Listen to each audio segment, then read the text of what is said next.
We turn now to talk about all of this to our panel on a week that we were truly, I don't know about you, but I was overwhelmed by all this news. Ruth Marcus is a columnist for the Washington Post. We welcome April Ryan to the broadcast. She's the White House correspondent for American Urban Radio Networks and the author of The Presidency in Black and White. Margaret Brennan, of course, is our intrepid State Department correspondent. And Gerald Seib, the Washington bureau chief for the Wall Street Journal. April, what did you think of the president's speech? I must say, just from the standpoint of oratory, I thought it's the best speech he's made in a long time. It is the best speech that he's made in a long time. As a news person, it was impacting. It was chock full of news.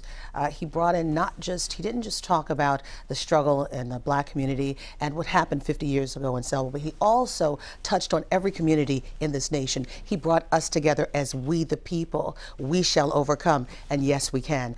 And at the end, he brought in that rousing scripture from Isaiah, and he brought it out with a preaching moment, the Obama that we seem to understand and gravitate to when he was running for president. Well, this was not the college professor speaking in the abstract route that so many people have, expressed some disappointment in the president from time to time.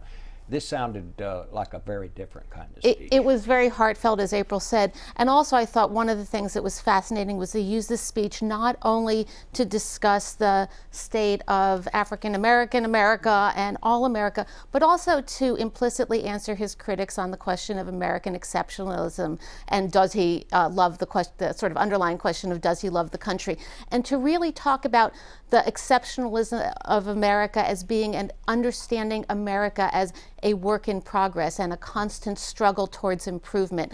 And I thought it was just a fascinating linkage of those two things, especially on a week, as you discussed earlier in the show, that we had this appalling report about Ferguson, to say what a fantastic moment that John Lewis, beaten on the bridge, could be introducing an African-American president, and yet. And it's the and yet of America that I thought he did really the most interesting job in the speech on. We are exceptional because we are constantly improving.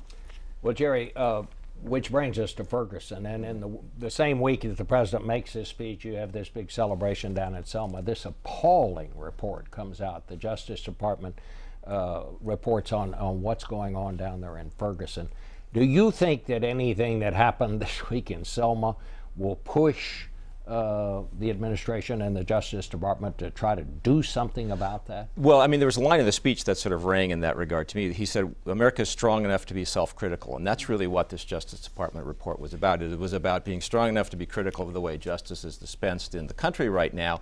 And you sort of had a sense that Eric Holder, the Attorney General who's leaving, kind of wanted to leave a legacy here, and he decided, the Justice Department decided there was not going to be a prosecution of the white police officer in Ferguson, but there could be systemic change in the way justice is dispensed, not at the top in Washington, but around the country. So yeah, I think so. I think this is going to start a ball rolling that's going to be moving for a long time and discussed for a long time.